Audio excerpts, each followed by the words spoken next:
그 자수성가라는 말이 있죠. 자수성가. 여러분 주변에 이렇게 자수성가 하신 분들을 이렇게 좀 이렇게 아십니까? 네. 뭐 예를 들면 자기가 20년 전에는 택시 기사를 하셨는데 이분이 갑자기 건물주가 되었다.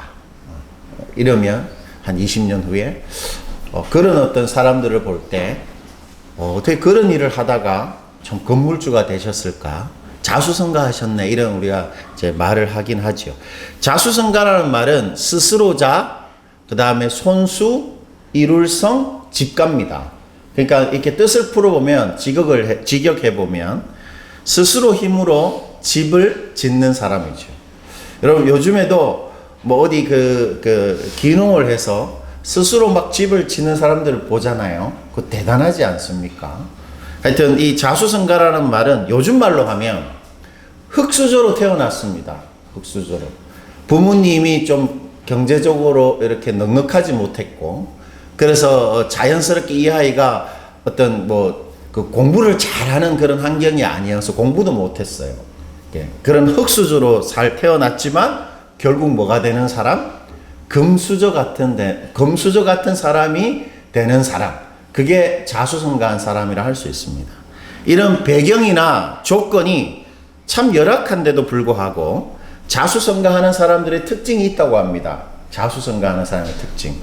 첫 번째, 재미있게도 이들은 운이 좋았습니다. 그러니까 결국 하는 일이 잘 됐네. 이런 것입니다. 운이 좋았습니다. 대부분 자수성가한 사람들은. 그리고 두 번째, 이들의 중요한 특징인데, 이들은 자신이 이루고 도달하고자 하는 목표가 선명했습니다. 목표가 선명했어요. 그 목표를 위해서 정말 하루하루를 열심히 잘 살았던 사람입니다. 그러니까 이런 것입니다. 단지 열심히 사는 게 아닙니다. 3년 후에는 내가 저 장사를 할 것이다. 그런 분명한 목표. 그리고 5년 안에는 내가 저 상가에 들어가서 저기 있을 것이다. 뭐 이런 목표. 그리고 10년 안에 내 계좌에 10억을 찍는다. 이런 목표입니다. 그들은 그 분명한 목표를 딱 세우고는 오늘을 그 목표를 위해서 삽니다. 그리고 그 목표를 위해서 내가 할 수 있는 모든 것을 실패를 하더라도 계속 시도를 하는 것입니다. 삶을 목적을 향해서 주도적이고 그리고 진취적이고 그리고 성실하게 산 사람들. 그래서 결국 성공한 사람들. 자수성가한 사람들이죠. 이런 자수성가한 사람들에게는 분명한 삶의 목표가 있었던 것입니다.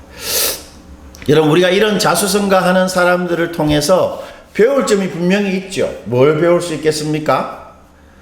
열심히 사는 것, 물론 그것도 중요하지만 많은 경우 우리는 그저 생활을 하기 위해 살지 어떤 삶의 목표를 세우고 살지 않습니다. 오늘 좀 눈 뜨면 오늘 내가 해야 할 일을 하면서 살지 어떤 분명한 삶의 목표를 딱 두고 그 목표를 위해서 사는 사람은 그리 많지가 않습니다. 그래서 많은 경우 우리는 시간을 그냥 흘러보내고 삶을 낭비하는 경우가 적지 않죠. 그래서 많은 주부들이 어느 정도 자식을 다 키우고 장가 보내고 이렇게 하면 자기 자신을 잃어버렸다 이런 생각을 이렇게 하게 되는 것 같습니다. 때문에 여러분 우리에게는 삶의 목표가 반드시 있어야 됩니다. 그저 살아가는 것이 아니라. 그런데 문제는 뭐냐면 그 목표의 내용이 무엇인가 하는 것입니다. 여러분 이건 하나마나한 소리인데 아무리 삶에 분명한 목표가 있고 우리가 그 목표를 잘 이룬다 하더라도 그 목표가 잘못된 목표라면 그것은 잘못된 성공이죠. 제가 숭실대에서 그 채플을 드리는데 숭실대 채플은 소그룹별로 드립니다. 앉혀놓고 예배를 드리는 게 아니라 소그룹별로 크리스찬들이 그 소그룹의 멘토가 돼서 그 학생들을 이렇게 소그룹에서 대화하고 이렇게 그 시간을 보내는데 그 중에 제가 한 친구가 참 인상이 깊었는데 대학 온 이유가 뭐냐 하니까 그 친구는 자신 있게 말했습니다. 저는 여자를 사귀기 위해서 이 대학에 들어왔습니다. 숭실대가 참 들어가기 어려운 대학이거든요.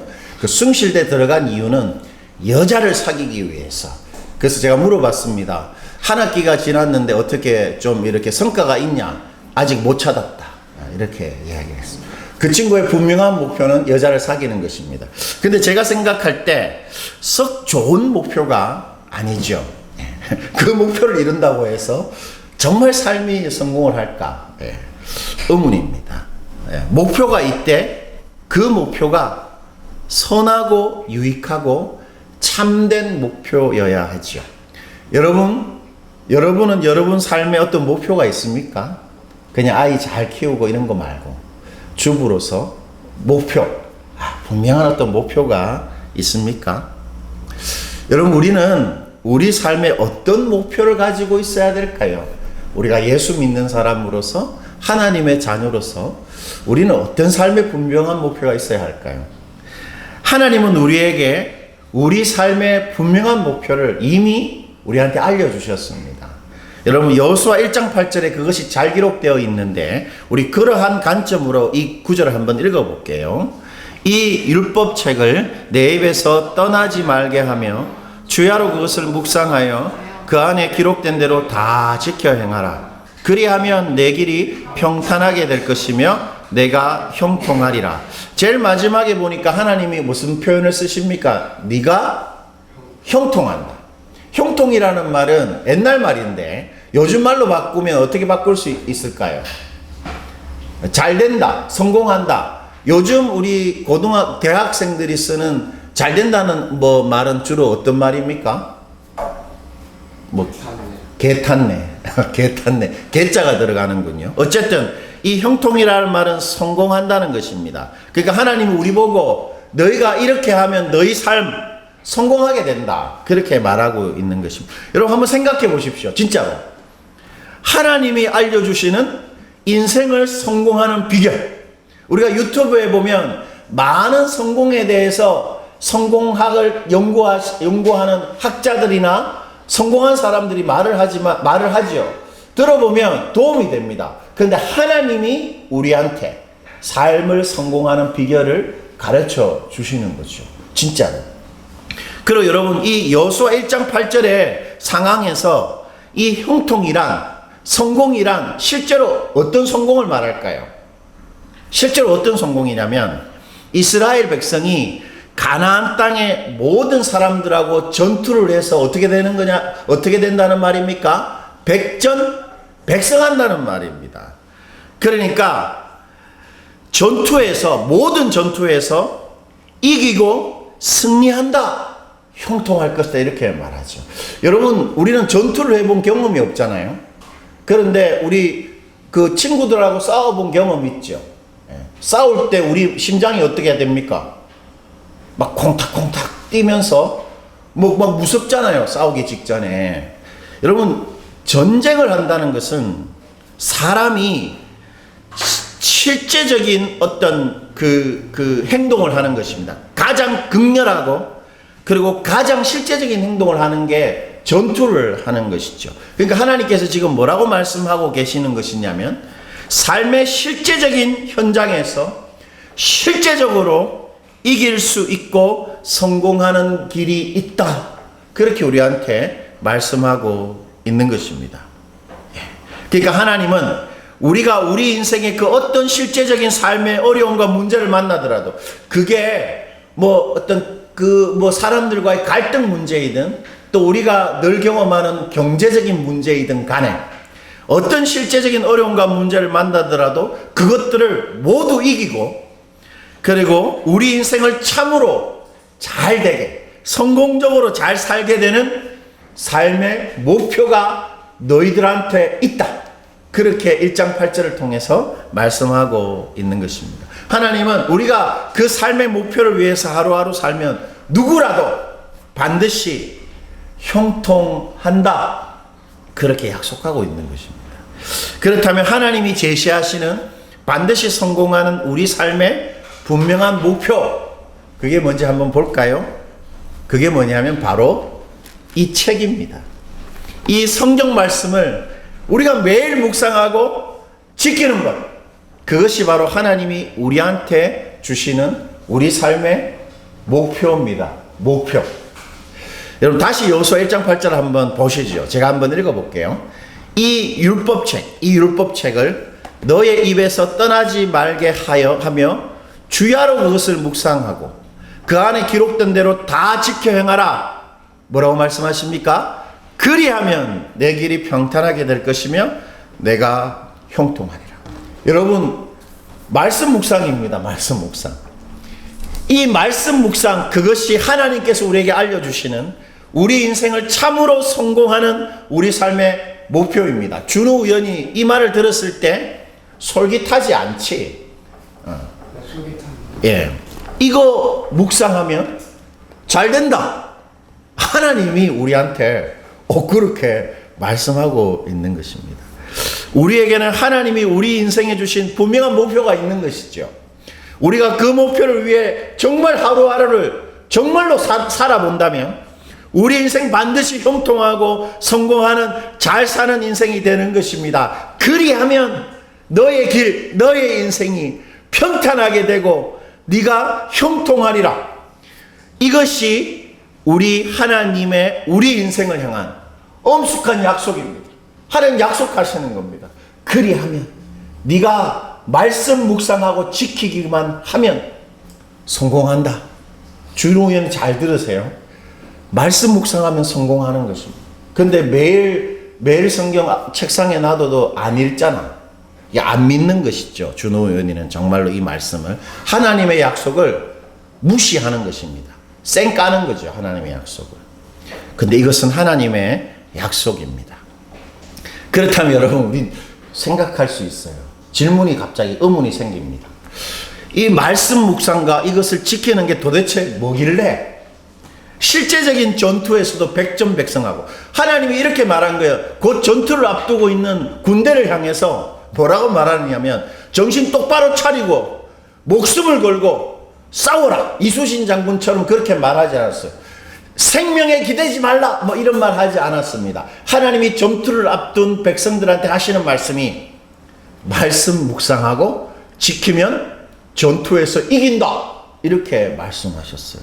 그러니까 실제적인 삶의 여정에서도 성공하는 삶을 사는 방식은 말씀을 매일 묵상하고 지키는 거라는 겁니다. 이 말씀 묵상이 뭐라고? 그게 진짜 가능할까요? 말씀 묵상이 뭔데? 그 이유는 두 가지입니다. 첫째, 그것이 불신자이든 신자이든 한 사람의 인생의 성공과 실패가 오직 우리 하나님 손에만 달려있기 때문입니다. 여러분 정말 그렇습니다. 그게 예수 믿는 사람이든 아니든 여러분 부자들을 보면 이유를 알 수 없어요. 하나님이 부자 되게 하신 게 틀림없습니다. 성공하는 것 반드시 하나님이 성공하게 하셔야 되는 일입니다. 불신자든 신자든 사람의 인생의 성공과 실패는 오직 하나님 손에 달려 있습니다. 그리고 두 번째, 우리 믿는 자의 삶은 우리가 열심히 사는 게 아니고 하나님하고 늘 어떻게 합니까? 함께 살고 있습니다. 한시도 하나님과 떨어지지 않고 하나님과 늘 함께 살고 있기 때문입니다. 여호수아 1장 9절이 그것을 잘 말해주고 있는데 우리 한번 읽어보죠. 1장 8절의 다음 절 1장 9절입니다. 우리 다 같이 읽어보겠습니다. 내가 내게 명령한 것이 아니냐. 강하고 담대하라. 두려워하지 말며 놀라지 말라. 내가 어디로 가든지 내 하나님 여호와가 너와 함께 하느니라 하시니라. 여러분 하나님 말씀하십니다. 어떤 삶의 문제와 어려움에도 두려워하거나 놀랄 필요가 전혀 없다. 이거 큰일 날 것 같은 상황 앞에서도 적들이 곧 나를 죽일 것 같은 그 죽음의 위협 앞에서도 하나님 하시는 말씀이 너희들은 두려워하거나 어떤 일에도 놀랄 필요가 전혀 없다. 왜 그렇게 말씀하실까요? 너희 살고 죽는 게 너희 인생의 성공과 실패가 내 손 안에 있기 때문이다. 이렇게 말합니다. 그러니까 삶의 문제가 우리는 우리 인생에 어떤 문제가 내 인생을 쓰러뜨리기도 하고 이렇게 세우기도 하고 이렇게 생각하지만 하나님 그게 아니라고 말씀하십니다. 우리의 살고 죽고 성공하고 실패하는 것은 내 손 안에 있다. 하나님 그렇게 말하시면서 그러니까 놀라지 말고 두려워하지 말라 말씀하십니다. 그리고 하나님이 우리가 어디로 가든지 우리가 무엇을 하든지 우리와 어떻게 해요? 함께 하시고 있다라는 것입니다. 네가 어디로 가든지 내가 너와 함께 할 것이다. 하나님 약속하고 계시죠. 여러분 하나님과 함께 하고 있기 때문에 우리가 아이를 키우든 장사를 하든 저같이 목회를 하든 준우 의원이 같이 대학생이든 간에 하나님과 함께 그 일을 하고 있기 때문에 하나님의 말씀대로 해야 하나님의 손길을 경험하게 되는 것입니다. 그러므로 말씀 묵상이 우리 삶을 성공하게 하는 것이 틀림없는 것이죠. 때문에 하나님의 말씀을 묵상하고 그것을 지키는 것이 우리 인생에서 제일 중요한 목표입니다. 목표. 여러분 정말 그렇습니다. 오늘 하나님은 아주 분명하게 우리에게 말씀하십니다. 말씀 묵상이 그리고 말씀의 지킴이 너의 삶의 가장 중요하고 분명한 목표다. 여러분 그런 생각 해본 적 있습니까? 내 삶의 목표는 오늘 말씀을 묵상하는 것이다. 예수를 믿지 않았지만 여러분 공자라는 분 아시죠? 공자가 뭐라고 말했습니까? 오늘 내가 아침에 진리를 깨달으면 저녁에 죽어도 좋다. 공자의 목표는 깨달음이었습니다. 진리를 깨달음. 여러분 우리의 목표는 말씀 묵상이고 지킴입니다. 그거 목표로 두고 살면 어떻게 된다고요? 인생 반드시 형통한다. 그게 주님의 약속입니다. 여러분 우리가 2주 전에 하나님의 말씀이 그저 우리한테 위로가 되고 하나님 말씀 들을 때 그저 격려가 되는 좋은 말씀이 아니라 하나님의 말씀이 우리의 삶에 하나님의 현실을 만들어내고 하나님의 말씀이 곧 나의 사건이 되게 하기 위해서는 우리가 말씀을 어떻게 들어야 한다라고 예수님 가르쳐 주셨습니까? 말씀을 착하고 좋은 뭐요? 마음입니다. 이 마음으로 안 들으면 아무 소용이 없는 것이죠. 착하고 좋은 마음으로 들어야 한다 이렇게 말해 주셨죠. 근데 오늘은 예수님이 말씀을 그렇게 착하고 좋은 마음으로 듣되 말씀을 반드시 어떻게 해야 된다고 말하냐면 지켜야 한다고 말합니다. 착하고 좋은 마음으로 딱 듣되 이 말씀을 어떻게 해요? 지켜야 한다. 그렇게 말씀하고 있습니다. 그래야 말씀이 나의 말이 되고 나의 사건이 된다 말씀하시는데 누가복음 8장 15절입니다. 우리 크게 한번 읽어보십시다. 여러분 예수님이 눈에 안 보이잖아요. 그런데 이건 예수님이 실제로 말씀하신 말이지 않습니까? 예수님의 음성을 한번 생각하시면서 한번 읽어봅시다. 좋은 땅에 있다는 것은 착하고 좋은 마음으로 말씀을 듣고 지키어 인내로 결실하는 자니라. 다시 한번 보시죠. 제가 읽어볼게요. 좋은 땅에 있다라는 것은 첫 번째 착하고 좋은 뭐지요? 마음으로 듣고 그 다음에 마음으로 들은 말씀을 어떻게 합니까? 지키어 인내로 결실하는 자예요. 오늘은 지키는 것만 할 겁니다. 그리고 다음 주에 인내에 대해서 우리가 살펴볼 건데 여러분 예수님이 여기서 지키라고 말하죠. 지킨다는 말이 뭡니까? 여러분 최근에 뭐 지켜본 적이 있으세요? 지킨다. 지킨다는 것은 간직한다는 말입니다. 간직한다. 여러분 간직하는 게 있습니까? 뭔가? 그게 지키는 것인데 즉 말씀을 듣고 깨달은 그것이 어디에 있습니까? 우리 마음에 있잖아요. 이 마음에 그 말씀을 계속 어떻게 해요? 간직하는 것입니다. 말씀을 우리 마음에 계속 간직하고 있는 것, 그게 지키는 것입니다. 즉 예수님은 우리가 들은 말씀을 우리 마음에 우리가 간직해야만 말씀이 우리 인생, 우리 현실이 된다. 아무리 말씀을 듣고 감명을 받아도 이 말씀이 마음에 간직되어 있지 않으면 나의 현실이 안 된다. 그래서 우리 마음속에 어떠한 냉소가 생기냐면 설교 들어도 뭐 변화도 없고 뭐 이렇게 매일 말씀 묵상해도 내 삶이 달라지지 않네. 이런 생각을 쉽게 하게 되죠. 왜 그럴까요? 예수님 말에 의하면 우리가 안 지키기 때문에 우리 마음에 있는 말씀을 보관하지 않기, 간직하지 않기 때문인 것입니다. 여러분, 그러면 말씀을 간직한다. 여기 좀 애매하잖아요. 바로 탁 들어오지 않습니다. 여러분, 말씀을 간직한다는 것은 주로 어떻게 한다는 것이냐면, 말씀이란 게 하나님의 진리잖아요. 그리고 뜻입니다. 그리고 가르침이죠. 이건 어떤 개념입니다. 개념. 이 개념이 우리 마음속에 간직한다. 어떻게 하는 거냐면 보관하는 거, 보관. 계속 보관하고 있는 겁니다. 여러분, 어떤 진리나 가르침을 우리 마음에 계속 보관한다. 실제로 어떻게 하는 것일까요? 어떤 가르침, 어떤 내용을 계속 보관한다. 뭘 하는 거죠? 기억하는 겁니다. 기억하는 거. 예. 우리 혜경 사모님은 아이들을 가르치는 교사니까 뭔가를 어떤 개념을 가르치잖아요. 수학이든 무슨 개념을 아이들한테 가르치지 않습니까? 그 가르치는 개념이 정말로 아이들에게 탁 보관되려면 기억하게 해야 되는 것이죠. 기억하지 못하면 아무것도 아닌 것입니다. 여러분, 말씀을 계속 기억하는 것, 그것이 바로 말씀을 마음에 보관하는 것이고 말씀을 지키는 것입니다. 여러분, 말씀을 지키는 것은 기억하는 것입니다. 기억. 여러분, 기억하지 못하면 그것은 내 것이 아닙니다. 여러분, 제가 이렇게 주변의 사람들이나 TV에서 보면 어르신들이 치매에 걸리잖아요. 그러면 여러분, 그거 볼 때마다 마음이 어떻습니까? 정말 이렇게 안타깝습니다. 어떻게 저렇게 됐을까? 여러분, 치매 걸린 분들이 제일 처음으로 심각한 증상을 드러낼 때는 갑자기 전화를 합니다. 그래서 하는 말이, 아들, 누구야? 내가 지금 여기가 어딘지 모르겠다. 이렇게 말해요. 길을 못 찾는 것입니다. 대부분 그렇게 시작됩니다. 그리고 심각해지면 자기 아들의 차가 흰색 차면 흰색 차를 다 열려고 합니다. 자기 아들 차인 줄 알고. 여러분, 기억을 잃어버리면 내 집, 내 사람, 내 물건은 내 것이 안 됩니다. 내 것이 아닌 거예요. 이게. 내 아들인데도 몰라.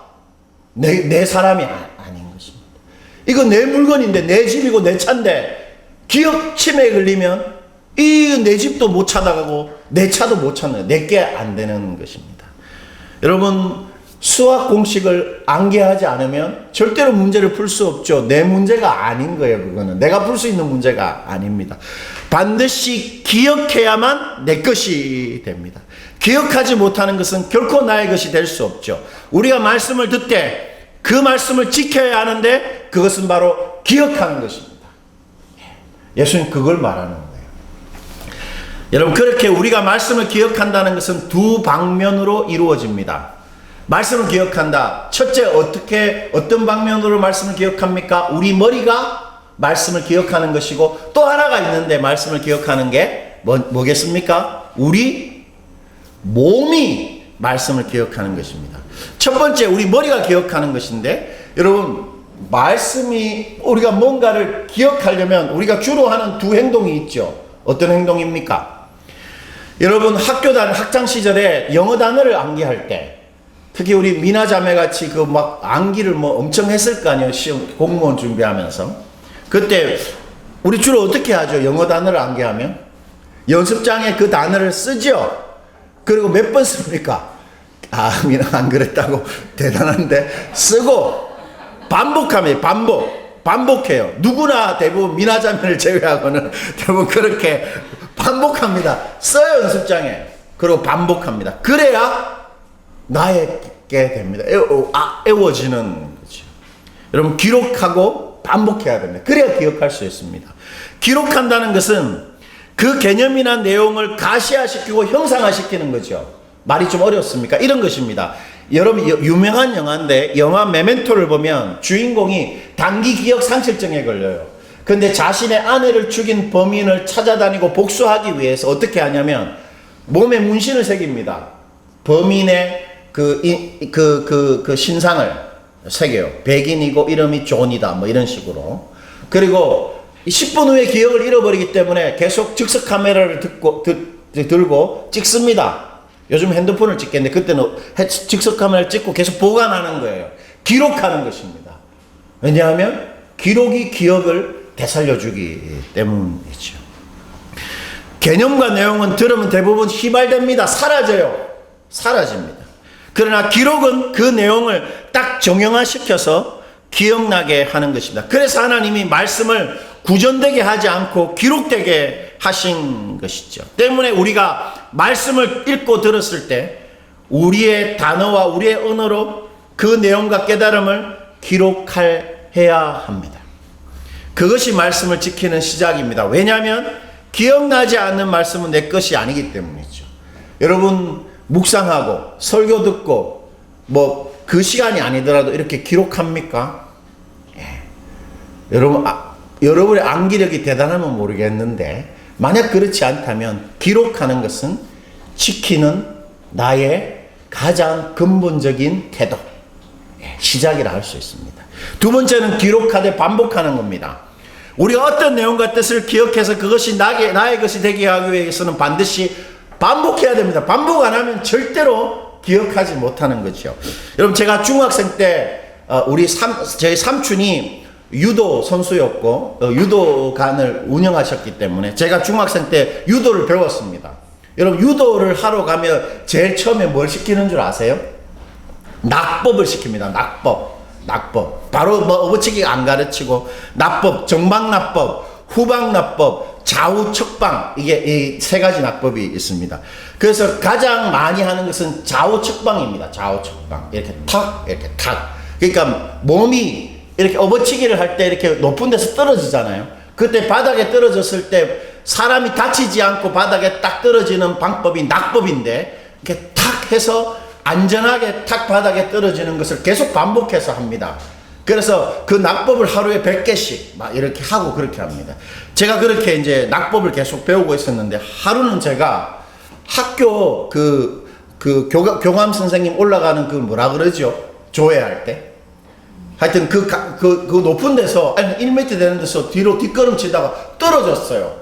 근데 제가 딱 땅에 떨어졌을 때 제 몸이 어떻게 돼 있었냐면 딱 좌우측방 그 자세가 딱 되어 있는 거예요. 깜짝 놀랐습니다. 몸이 어떻게 해요? 반복했기 때문에 기억했던 것이죠. 여러분 반복해야 합니다. 그렇다면 말씀을 반복한다. 기록한 말씀을 계속 반복해낸다. 뭘 어떻게 하는 거죠? 그것이 바로 묵상입니다. 묵상하는 게 반복하는 것이죠. 그래서 하나님이 말씀을 주야로 반복하면서 어떻게 하라고 말했습니까?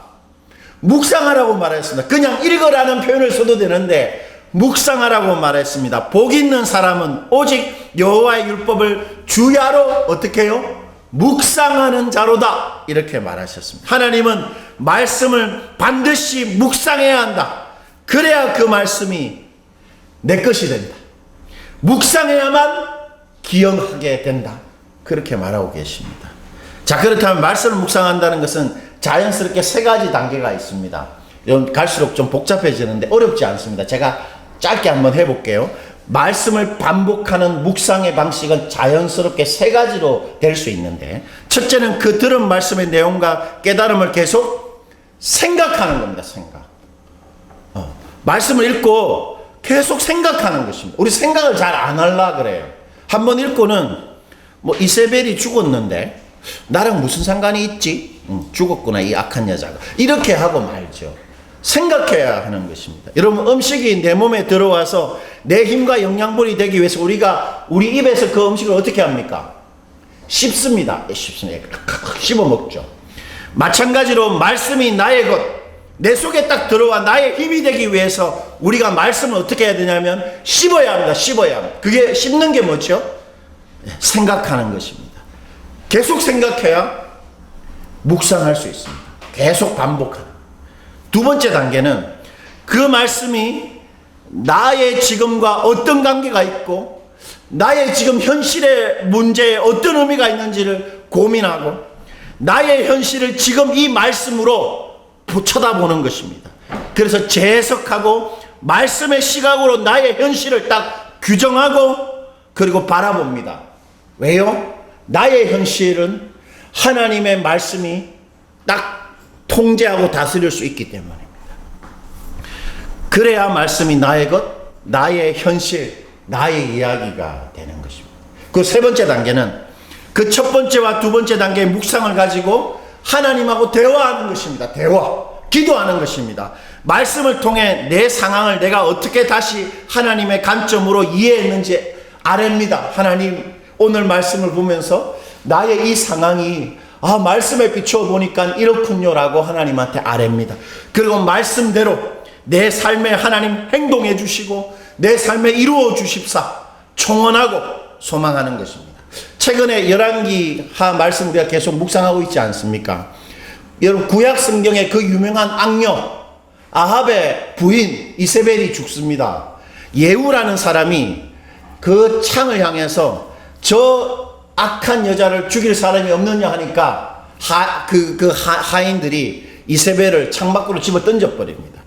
그러면서 이세벨의 시체를 들개들이 와서 먹죠. 그 장면이 기록되어 있는 본문입니다.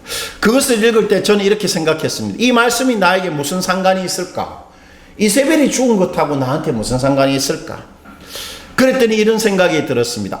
이미 하나님이 이 이세벨이란 여자가 그렇게 창에서 떨어져 가지고 들개들이 먹는 그 마지막을 이미 예언하셨구나. 이미 예후가 이세벨을 죽이기 몇십 년 전에 그 이세벨의 마지막을 예언하셨구나. 그리고 지금 이루어지고 있구나. 이 생각을 딱 하니까 어떤 생각이 들었냐면, 이세벨은 참 무서운 여자였습니다. 예후가 이세벨을 죽이려고 왔는데 자기가 죽을 걸 알면서 이세벨이 어떻게 했습니까? 하장을 합니다. 얼마나 이 담력이 센 여자입니까? 자기를 죽이려고 군대 대장이 왔는데도 딱 거울을 보면서 하장을 하고 있습니다. 진짜 못된 여자죠. 악하고. 그리고 그 유명한 엘리야가 이 이세벨의 말에 어떻게 합니까? 낙심하고 도망갑니다. 이게 센 여자입니다. 무서운 여자죠. 그래서 저는 이런 생각이 들었습니다. 하나님이 아무리 무섭고 강한 악도 이미 그 끝을 다 아셨구나. 그 말은 결국 어떤 악도 주의 손에 있구나. 그걸 기록했습니다. 어떤 나의 삶의 어려운 문제도 이미 주님의 손에 다 있다. 다 기록하는 것이죠. 그리고는 내 삶의 경제적인 문제와 오늘의 말씀을 이렇게 딱 연결시켜 봤습니다. 경제적인 문제가 참으로 크고 위협적이지만 그 경제적인 문제도 결국 그 끝을 하나님 다 아시고 하나님의 손에 있구나. 그렇기 때문에 단지 어렵다, 내가 할 수 있는 일이 없어서 답답하다가 아니라 하나님이 분명히 통제하시고 다스리시고 해결하시겠구나. 그렇게 묵상을 하는 것입니다. 그리고는 세 번째, 기도하는 것이죠. 내 상황도 주님의 손에 있지요. 하나님, 말씀하시는 대로 정말 다스려 주시고 저를 지켜 주십시오. 이게 3일 전에 제가 묵상한 거잖아요. 이렇게 우리 마음에 딱 담아내기 위해서 묵상해야 합니다. 그러려면 여러분 뭐가 필요합니까? 시간이 필요하죠. 시간. 준우 의원님한테 시간이 별로 없죠. 게임방에 가 있는 시간이 너무 많아서. 여러분, 준우 의원이도 하루에 1시간은 묵상하는 시간을 가지십시오. 그러면 준우 의원이 어떻게 될까요? 형통하게 됩니다. 진짜입니다. 하나님 약속하셨어요. 말씀 묵상해야 합니다. 그러기 위해서는 시간을 내야 됩니다. 시간. 여러분, 솔직하게 말하면 힘들잖아요. 그런데 여러분 혼자 이렇게 시간 있을 때 뭐 합니까? 유튜브 보거나 드라마 보거나 하잖아요. 그중 1시간 묵상하면 됩니다. 자, 그런데 말씀을 이제 기록하고 묵상하는 것은 말씀을 지키는 것에 반한 겁니다. 딱 중간한 겁니다. 중간. 말씀을 온전히 지키려면 머리뿐 아니라 뭐가 또 기억해야 됩니까? 우리 몸이 기억해야 됩니다. 내 몸이 말씀을 간직해야 합니다. 여러분, 왜냐하면 머리로 기억하는 것이 몸을 움직이지 않으면 그것은 잘못되고 이상한 것이기 때문입니다. 저는 이번 주에 참 인기 있는 TV 시사 프로에서 서울 강서구의 현직 시의원의 청부살인에 대한 이야기를 보았어요. 그런 거 되게 좋아하거든요. 그 시의원은 약자를 위해 이렇게 막 소리를 높이고, 그리고 대기업, 특히 삼성에 대해서 그 삼성이 잘못되게 사람들을 막 이렇게 막 학대하듯이 하는 그 간행을 비판하는 등 시민의 편에 딱 서 있는 참 정치인 같은 사람이었습니다. 되게 잘생겼어요. 그리고 똑똑해 보입니다. 그런데 실상은 뭐냐면 뒷돈을 받습니다. 그리고 그 뒷돈을 준 사람에게 편법으로 특혜를 줍니다. 본래 호텔을 지을 수 없는 부지에 호텔을 지을 수 있도록 법을 바꿉니다. 조례를.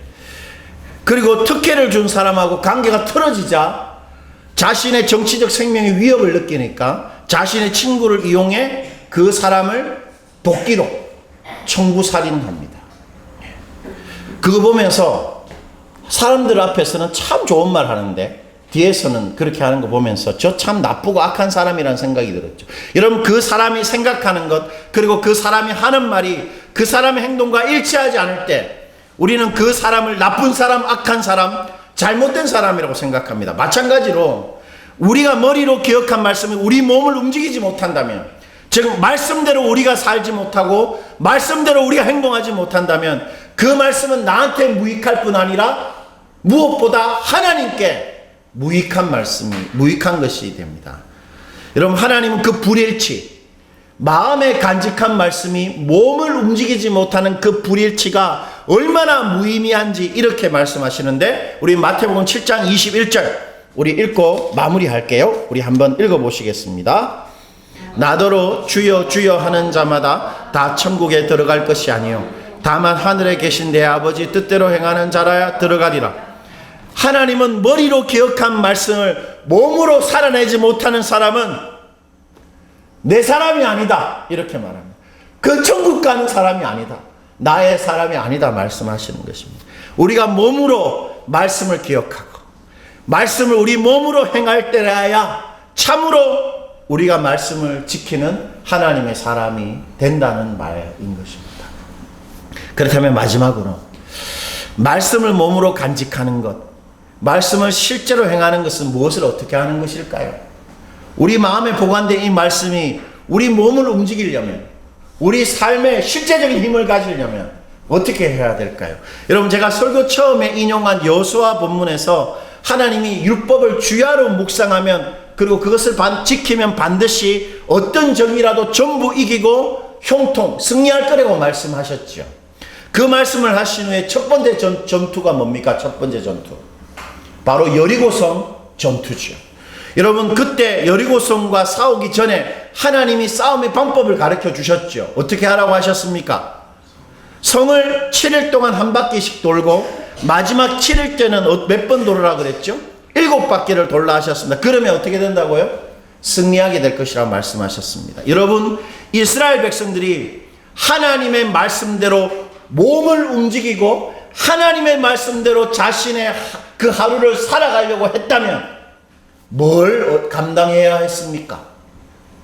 이스라엘은 하나님의 말씀에 자신의 생명을 내어 맡겨야 했던 것입니다. 적군이 위에서 딱 여러 가지 무기를 들고 지켜보고 있는 상황에서 무방비로 성을 돌고 있다는 건 자살행위잖아요. 오로지 하나님의 말씀에만 자신의 생명을 이스라엘 백성이 맡겼던 것입니다. 이처럼 말씀이 몸을 움직이려면, 말씀대로 우리가 살아서 말씀이 정말 우리 삶에 그 힘을 딱 발휘하려면 우리가 말씀에 우리 목숨을 걸어야 됩니다. 이게 잘 안 되니까 쉽지 않은 것입니다. 내 머리로 기억한 그 말씀에 내 생명, 내 아이들의 미래, 나의 장래를 정말 내어 맡기고 어떤 상태, 어떤 상황이라도 말씀대로 내 감정, 내 행동을 선택하는 것입니다. 너무 불안하고 너무 어두워지고 너무 불행하더라도 내가 마음에 보관한 말씀으로 딱 나를 하나님이 원하시는 대로 딱 내어 맡기고 내 감정과 행동을 선택하는 것입니다. 그럴 때 그 견고했던 여리고성이 돌기만 했는데 무너지잖아요. 실제로 있었던 일입니다. 우리 인생에도 가능한 일입니다. 그런 일이 우리에게도 하나님의 말씀이 나의 현실이 되는 그 기막힌 기적이 반드시 우리 일상의 삶 속에서 일어나는 것입니다. 그런 일은 오직 우리 삶을 하나님의 말씀에 내어 맡길 때만 가능한 것입니다. 우리 삶의 문제는 바로 그렇게 말씀에 목숨을 걸 때 쉽게 해결되게 되어 있는 것이죠. 말씀을 맺겠습니다. 우리가 잘 아는 시편 1편에서 하나님은 이 세상에서 가장 행복한 사람은 하나님의 말씀을 주야로 묵상하는 자라 하셨습니다. 이렇게 말한 겁니다. 이 땅에서 가장 행복해지는 사람은 주야로 나의 말을 묵상하는 사람이다. 하나님 말씀하셨습니다.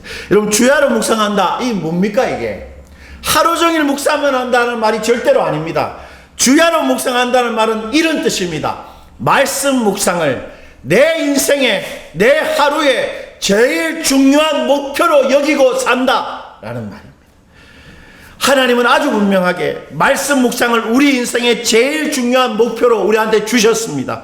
그리고 말씀을 오늘도 내 머리로, 내 몸으로 딱 보관하고 간직하고 살 때 우리가 반드시 우리 인생 잘 사는 인생, 형통하고 성공한 인생이 될 것이다 약속하셨습니다. 그러니 우리 다른 게 아니라 이 말씀을 통해 우리 인생 살아갑시다. 우리의 삶의 문제가 우리의 안고섬을 결정하는 것이 아니라 하나님이 결정하시고 하나님이 우리와 같이 사시기에 말씀 묵상으로 우리가 인생을 성공적으로 형통하게 살 수 있는 것입니다. 여러분, 하나님이 형통할 것이라 약속하신 그 약속 믿고 우리 모두 말씀을 잘 보관해서 말씀이 우리 삶에 하나님의 힘과 하나님의 사건을 만들어내는 그런 복된 경험들 하시기를 축원드립니다.